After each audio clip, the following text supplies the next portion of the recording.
नमस्कार, आप सुन रहे रेडियो V1 90.8 FM और आज हमारे साथ है एक बहुत ही विशेष मेहमान प्रमिला कंवर, जो हमारे बहुत ही नज़दीक का एक गांव है देव की आहोर तहसील का, वहां से आती है और मैसूर में रहती है। चंदन की नगरी मैसूर है और मैसूर में चंदन की तरह चमक करके इसने अपनी जो सुगंध है उसको पूरा का पूरा भारत में फैलाया है।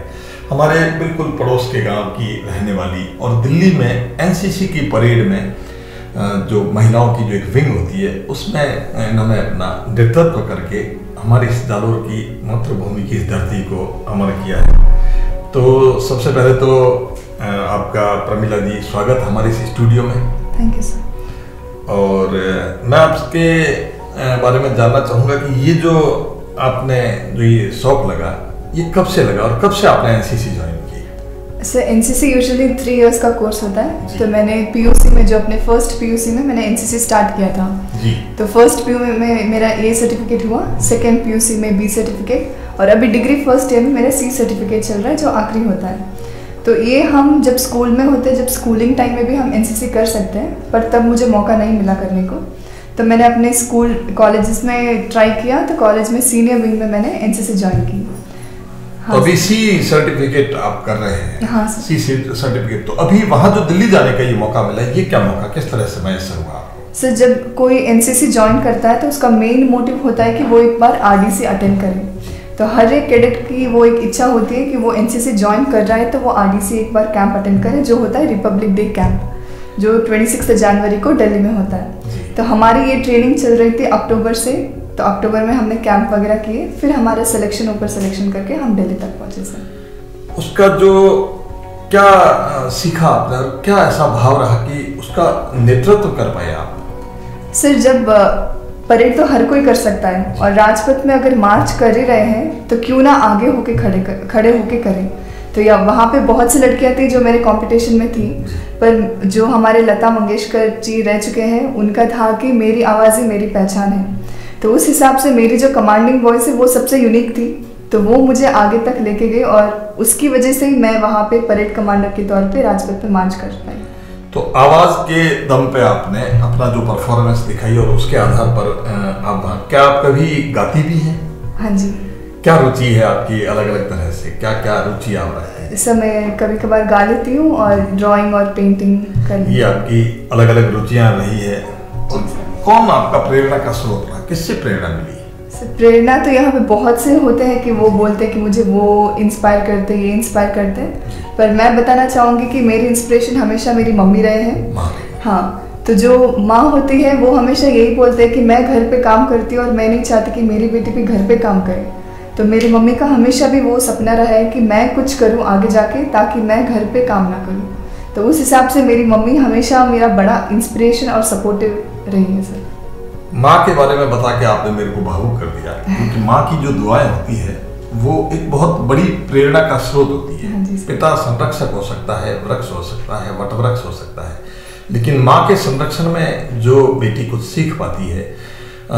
फिर मैं थोड़ा सा माँ के बारे में जानना चाहूँगा, क्योंकि बिल्कुल बहुत छोटी सी पृष्ठभूमि से, छोटे से गांव से आती हैं। तो क्या आपकी माँ पढ़ी लिखी है? नहीं सर। नहीं पढ़ी लिखी है। बस मैं ये जानना चाहता था, क्योंकि बहुत सी माएँ हैं हमारी। क्या मारवाड़ी जानती है? हाँ सर। हाँ, तो माँ के बारे में मैं आपको जानकारी चाहूँगा कि बढ़िया नहीं लेकिन गुणिया।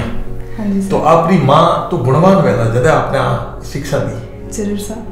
किस तरह की बात माँ क्यों प्रेरित हुआ, क्या कई चीज बतावे, कई बात बतावे आपने, क्या मारी चीज अच्छी लगे आपने? सर माँ जो वे वो दिन रात काम करे घर पे और कभी शिकायत रो मौको नहीं दिया अपने। एक पापा जी वे तो वो बाहर जाए दुकाने काम करे आवे, तो पापा जी रुपया कमावे, पर मम्मी दिन रात काम करे पर वे रुपया नहीं कमाता। तो वो एक सेल्फ काम करे जो घणो इंस्पायर करे सर। रुपया कमाना कोई जीवन रे माए लक्ष्य है या विनोदी जो एक महिला रही, जो एक एज ए महिला आपने मैं यदि बात करूं, हाँ सर, तो एक महिला रे वास्ते रुपया कमाना ज्यादा महत्वपूर्ण है कि एक आपने घर में लेन चालना परिवार में वो ज्यादा महत्वपूर्ण? घर में लेन चालना सर, ये इसको आप ज्यादा महत्वपूर्ण मानते हो। और एक बात और जैसे आपसे जानना चाहूंगा कि ये जो मुकाम आपने हासिल किया, आज दिल्ली में परेड को कमांड करना, वहाँ आगे महिलाओं की जो एक छोटी सी टुकड़ी को भी आपने जो रिप्रेजेंट किया, किस तरह से लगा, कैसा लगा? सब बहुत अच्छा अनुभव रहा। जैसे कि मैंने बताया कि हमारे बहुत से कैंप्स चले, उसके ऊपर हमारा सिलेक्शन हुआ। तो वहाँ पे भी परेड कमांडर का सिलेक्शन जब चलता है तो मेरे साथ 10 और कैडेट्स थे। तो हमें लास्ट डे तक नहीं बताया जाता कि परेड कमांडर कौन रहेंगे। तो 26 जनवरी को वो पहला दिन था जब हमने राजपथ पे मार्च किया, विजय चौक से लेके इंडिया गेट तक। तो वो सफ़र हमारा 4.5 किलोमीटर का था। तो सैल्यूटिंग डायज आया, वहाँ पे हम प्रैक्टिस के तौर पे मैं भी प्रैक्टिस कर रही थी। तब अनाउंस हुआ कि कर्नाटका एंड गोवा डायरेक्टरेट से senior under officer Pramila Kundwa contingent को मार्च कर रही है। तब कंफर्म हुआ कि मैं 26 जनवरी को मार्च कर रही हूँ। ये जब तक कंफर्म नहीं हुआ तो क्या एक तरह की कोई दबाव या दिमाग में तरह तरह के विचार रहते हैं, किस तरह से उसको झेला? हाँ जी सर, वो हमेशा से रहता है कि अभी एक लक्ष्य के पीछे हम भाग रहे हैं और वो अगर नहीं मिलेगा तो फिर उसके कॉन्सिक्वेंसेस कैसे रहेंगे। तो मैं हमेशा पापा जी को फ़ोन कर रही थी, तो वो भी कॉल करते, तो वो बताते कि बेटा तुम्हारा काम तुम करो, बाकी भगवान पे छोड़ दो। तो हमेशा से मम्मी पापा जी का सपोर्ट रहा है और उनकी जो दुआएं हैं, शायद उस वजह से मैं उस मुकाम तक पहुंच पाई सर। ये कहता है कि ये ताज इज्जतों का यूं ही नहीं मिलता है, अल्लाह का करम है, माँ बाप की दुआ है। आप सुन रहे रेडियो वीवन 90.8 FM और जैसा कि मैंने आपको बताया, आज हमारे साथ प्रमिला कंवर जो हमारे जालोर के बिल्कुल पास में देवकी गांव से आती है और जिन्होंने अभी रिप्रेजेंट किया है गणतंत्र दिवस की परेड को दिल्ली में जाकर के। एक छोटी सी जो महिलाओं की टुकड़ी होती है, उस मुख्य परेड का एक छोटा सा हिस्सा होता है, उसको इन्होंने रिप्रेजेंट किया। चलिए एक बार फिर से आपका स्वागत हमारे रेडियो वीवन 90.8 FM में। प्रमिला जी, फिर से आपका स्वागत है एक बार हमारे स्टूडियो में। Thank you. और अपन बात कर रहे थे परेड के बारे में, और जैसा कि आपने बताया कि माता पिता से इंस्पायर होते हो, छोटे से गांव के से जाकर के आपने आज भी अपने मातृभूमि को, अपनी मातृभाषा को नहीं छोड़ा। मैसूर में वहाँ एक मारवाड़ से जाने वाले बच्चों के लिए क्या कोई किसी तरह की समस्या आई? नहीं सर, ऐसा कुछ भी नहीं है। हर जगह से लोग आते हैं, पर वो उन पे डिपेंड होता है कि वो उस समस्या को कैसे उसका निवारण करेंगे। तो अगर हम एक लाइफ में कुछ गोल लेके चल भी रहे हैं तो बहुत सी अड़चने आएगी, तो हमें पता होना चाहिए कि हम उसको कैसे टैकल करते हैं। तो उस हिसाब से मुझे तो नहीं लगता कि मारवाड़ियों को वहाँ पे कुछ दिक्कत आई है सर। एज ए लड़की, ये पुरुष प्रधान राष्ट्र है। हाँ, यहाँ पुरुष का आधिक्य गिना जाता है, पुरुष को बड़ा आदमी गिना जाता है, महिलाएं घर में रहती है, घूंघट में रहती है। आज कई तरह की अलग अलग तरह की धारणाएं भी आज इस देश में चल रही है। एक लड़की होने पे आपको क्या महसूस हुआ, क्या कोई कमी लगी आपको कभी? नहीं सर, मुझे तो कभी कमी नहीं लगी। और मेरा मेन मोटिव एनसीसी ज्वाइन करने का यही था कि मैं अपने आप को प्रूव कर सकूं, ताकि कोई लड़कियां किसी से कम नहीं है। क्योंकि राजपथ में चलना हमारा एक दिन में 20 किलोमीटर्स का हमें सफ़र था, जो हम प्रैक्टिस कर रहे थे। हाथ में 5 किलो की राइफल लेके घूम रहे थे और इतनी कठिन हमारे वहाँ पे ट्रेनिंग चलती है। तो हम एनसीसी कैडेट्स को आधे फौजी बोला जाता है। तो जो भी लड़कियाँ थी बहुत स्ट्रांग है सर। ऐसा कुछ भी नहीं है कि जो लड़के कर सकते वो लड़कियाँ नहीं कर सकती। आज तक जो आपका ये बचपन का सफर रहा, इस मुकाम तक आप पहुंचे, आपने क्या क्या काम किए? सर मुझे हमेशा से सोशल वर्क में रुचि रही है। जैसे कि मेरे पापा जी हैं प्रताप सिंह जी, तो वो मैसूर में पिंजरापोल सोसाइटी करके है, जहाँ पे गौशाला है। तो वहाँ पे रोज़ वो जाके सेवा करते हैं। तो उनसे ही मुझे वो सोशल वर्क का इंस्पिरेशन मिला। तो मुझे बहुत अच्छा लगता है लोगों में जुड़ना, उनसे बातें करना, उनकी मदद करना।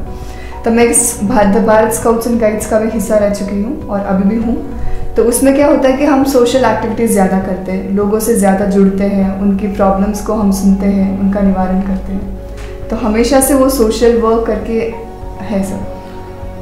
बहुत प्रसन्नता हुई कि एक लड़की हमारे परिवार की, हमारे समाज की, हमारे जिले की, गांव की, शहर की, यहाँ से उठ करके वो मुकाम हासिल किया। क्या संदेश देना चाहेंगी उन लड़कियों को या उस युवा वर्ग को जिससे वो प्रेरित हो, क्या बताना चाहेंगे? जी सर, जो हम देखते हैं कि जब कर्नाटका में या दूसरे स्टेट्स में देखते हैं तो वहाँ पे लड़कियों को और लड़कों को इक्वल इम्पोर्टेंस दिया जाता है। तो मैं बात करूँगी राजस्थान में, तो यहाँ पे दिया जाता है, पर जो छोटे छोटे गाँव होते हैं उनमें मैं रिक्वेस्ट करूँगी उनके माता पिता से कि अपने बच्चियों को वो पढ़ाएं, उनको कभी रिस्ट्रिक्ट ना करें किसी भी चीज़ के लिए। तो ऐसा होता है कि छोटे गाँव में 8th होता है या फिर 10th लास्ट होता है, तो आगे लड़कियों को पढ़ाने के लिए बाहर भेजना पड़ता है। तो वो उस डर की वजह से नहीं भेज पाते। और लड़कियों को इच्छा होती है कि वो आगे कुछ बने, पर शायद उनके माता पिता उस डर के वजह से उनको पीछे रखते हैं। तो मैं बताना चाहती हूँ कि लड़कियाँ जब किसी चीज़ के लिए, अभी कपड़े हो कुछ भी हो, उसके लिए आवाज़ उठाती कि नहीं मुझे पापा वो चाहिए, तो उसी प्रकार अपनी पढ़ाई के लिए भी आवाज़ उठाएं और किसी भी चीज़ के लिए पीछे ना रहें, बस अपनी पढ़ाई पे ध्यान दें और पढ़ाई पूरी करें। जो भी डिग्री हासिल करनी हो, जॉब करना हो, कुछ भी करो, सब कुछ करें। तो पहला जो होता है वो अपने घर से शुरुआत होती है। तो मैं उन माता पिताओं को बोलना चाहूँगी कि अगर आपके बच्चे में वो रुचि है तो आप कृपया उसे सपोर्ट कीजिए, क्योंकि बिना माता पिता के सपोर्ट के वो बच्चे शायद कुछ भी ना कर पाएंगे। नहीं कर पाएंगे। जी सर, बहुत सुंदर बात बताइए। और क्या सोचा है भविष्य के बारे में? अभी तो मैंने सर, मेरा जो एनडीए एग्ज़ाम था तो मैंने एक बार ट्राई किया जो मैं क्लियर कर नहीं पाई। अभी एनडीए से मेरा वो एज हट गया है, तो मैं सीडीएस के लिए ट्राई कर रही हूँ, जो सिविल डिफेंस सर्विस होता है। तो उस एग्ज़ाम के लिए मेरा प्रिपरेशन चल रहा है। अगर मैं उसे क्लियर करती तो मेरा एसएसबी इंटरव्यू होगा। उसे क्लियर होने के बाद मैं ओटीए, जो ग्वालियर में अपना ऑफिसर ट्रेनिंग अकेडमी है, वहाँ पे ट्रेनिंग लेके फिर ऑफिसर बन के मैं आ सकती हूँ सब वापस। बहुत सुंदर। जैसा कि मैंने आपको बताया, हमारे साथ सुश्री प्रियंका कंवर हमारे साथ में है और बहुत सुंदर। जैसा कि मैंने आपको बताया, हमारे साथ प्रमिला कंवर है और इन्होंने अपने जीवन के बारे में, एनसीसी के बारे में और बहुत सी बातें आपको बताई और अपने उज्जवल भविष्य के बारे में ये लगातार सतत प्रयास कर रही है। राहत इंदौरी की पंक्ति है कि तूफानों से आंख मिलाओ, सैलाबों पर वार करो और मल्लाहों का चक्कर छोड़ो, तैर के दरिया पार करो। तैर के दरिया पार करने की हम आपको नसीहत देते हैं। आप हमारे स्टूडियो में पधारे, आपका बहुत बहुत धन्यवाद और आभार। Thank you sir. जो ये रेडियो V1 90.8 FM है, I am really grateful to it, जो आपने मुझे यहाँ पे बुलाया, इनवाइट किया और मेरे एक्सपीरियंस शेयर करने का मौका दिया। Thank you sir. Thank you.